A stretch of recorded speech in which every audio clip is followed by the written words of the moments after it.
नमस्कार दोस्तों, स्वागत है आपका और आपके साथ मैं हूं आशिमा त्यागी। दोस्तों, तेलंगाना की सियासत में एक बार फिर वो तस्वीर उभर कर सामने आई है जो बताती है कि स्थानीय निकाय चुनाव सिर्फ नगरपालिका की कुर्सियों का खेल नहीं होते हैं। ये आने वाले बड़े राजनीतिक समीकरणों की झलक भी देते हैं। और इस बार के नगर निकाय चुनाव में, जी हां, इस बार के नगर निकाय चुनाव में तस्वीर बिल्कुल साफ है। कांग्रेस सबसे बड़ी पार्टी बनकर उभरी है, बीआरएस दूसरे स्थान पर सिमटी है और बीजेपी तीसरे नंबर पर रही है। लेकिन असली कहानी इन तीनों नामों के बीच छिपी चौथी ताकत की है, यानी एआईएमआईएम।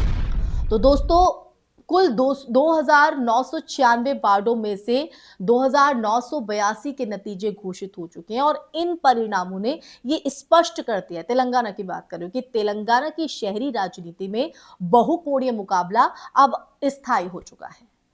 एआईएमआईएम ने अपने गढ़ों में दमदार प्रदर्शन करते हुए 70 वार्डों में जीत दर्ज की है और ये महज एक आंकड़ा नहीं है, ये उस राजनीतिक निरंतरता का एक संकेत है जिसे पार्टी ने सालों में खड़ा किया है।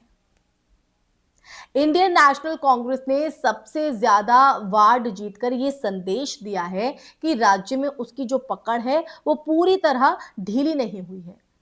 वहीं भारत राष्ट्र समिति, जो कभी राज्य की निर्विवाद शक्ति मानी जाती थी, अब दूसरे स्थान पर खिसक गई है। भारतीय जनता पार्टी ने तीसरे स्थान पर रहते हुए भी कई शहरी इलाकों में अपनी जो मौजूदगी है वो दर्ज कराई है, जो आने वाले विधानसभा समीकरणों के लिए कहीं ना कहीं महत्वपूर्ण हो सकता है। लेकिन सबसे रोचक अगर इसमें देखा जाए तो सबसे रोचक मोड़ निजामाबाद में देखने को मिला। यहां के जो समीकरण हैं, उन समीकरण ने चुनावी गणित को पूरी तरह से पेचीदा बना दिया है। सीटों का जो बंटवारा है वो इस तरह है कि बीजेपी 28, कांग्रेस 17 और एआईएमआईएम 14। और इस आंकड़े को, जी हां, इस आंकड़े को अगर ध्यान से देखें, गौर करें तो साफ है कि कोई भी पार्टी अकेले बहुमत की स्थिति में नहीं है और यहीं से एआईएमआईएम की भूमिका किंग मेकर के रूप में जो है उभरती है। इसलिए मैंने उसे चौथी ताकत बताया। ऑल इंडिया मजलिसे इत्तेहादुल मुस्लिमीन लंबे समय से हैदराबाद और उसके आसपास के जो शहरी क्षेत्र हैं, उन क्षेत्रों में प्रभावशाली रही है। पार्टी की रणनीति हमेशा स्थायी मुद्दों, बुनियादी ढांचा, अल्पसंख्यक बहुल वार्डों में विकास, नगर सेवाओं की उपलब्धता पर जो है केंद्रित रही है दोस्तों। और यही वजह है कि तेलंगाना में उसका जो आधार है वो स्थिर बना हुआ है।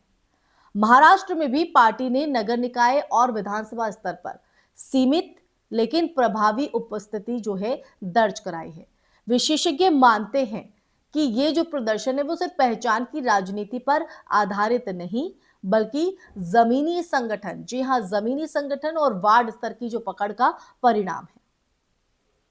अब दोस्तों, बड़ा सवाल ये है कि निजामाबाद में कांग्रेस क्या रणनीति अपनाएगी। अगर वो बीजेपी को सत्ता से दूर रखना चाहती है तो उसे एआईएमआईएम के समर्थन की जरूरत होगी। लेकिन गठबंधन की राजनीति सीधी रेखा में नहीं चलती है। कांग्रेस और एआईएमआईएम के बीच वैचारिक सामंजस्य के साथ साथ जो स्थानीय नेतृत्व की स्वीकार्यता है, वो स्वीकार्यता भी महत्वपूर्ण होगी दोस्तों। दूसरी तरफ बीजेपी अपने 28 पार्षदों के साथ सबसे बड़ी पार्टी के रूप में दावा पेश कर सकती है, लेकिन बहुमत से दूर होने की वजह से उसे भी समर्थन की जो तलाश है वो करनी पड़ेगी। और यहां पर देखिए, ये भी ध्यान देने वाली बात होगी, ये भी ध्यान देने वाली बात है कि तेलंगाना की राजनीति में बीआरएस की जो गिरती स्थिति है वो कांग्रेस के लिए अवसर है। लेकिन शहरी निकायों में त्रिकोणीय और चतुष्कोणीय मुकाबला जो है वो ये संकेत दे रहे हैं, इस बात का इशारा कर रहे हैं कि मतदाता अब एक ध्रुवीय राजनीति से आगे बढ़ चुका है। एआईएमआईएम का 70 वार्ड जीतना ये दर्शाता है कि उसका कोर वोट बैंक जो है वो अभी भी सशक्त है और वो सिर्फ एक शहर की पार्टी नहीं, जी हां, वो सिर्फ एक शहर की पार्टी नहीं रह गई है, ये भी क्लियर करता है। तो राजनीतिक विश्लेषकों की अगर माने तो उनका यह मानना है कि नगर निकाय चुनावों के जो परिणाम है अक्सर विधानसभा और लोकसभा चुनावों की जो दिशा है वो तय करने वाले संकेतक होते हैं। अगर कांग्रेस एआईएमआईएम के साथ तालमेल बनाती है तो ये जो शहरी सीटों पर बीजेपी की बढ़त है, उस बढ़त को रोकने का जो मॉडल है वो बन सकता है दोस्तों। वहीं अगर बात करें कांग्रेस ऐसा करने से हिचकती है तो बीजेपी को अप्रत्यक्ष लाभ मिल सकता है। निजामाबाद की जो स्थिति है वो सिर्फ स्थानीय सत्ता का प्रश्न नहीं है, ये राज्य की व्यापक राजनीतिक धुरी को प्रभावित कर सकती है। दोस्तों, गठबंधन की जो संभावना है वो समर्थन की शर्तें, मेयर पद का बंटवारा, इन सब पर आने वाले दिनों में कहीं ना कहीं बातचीत जो है वो तेज होगी।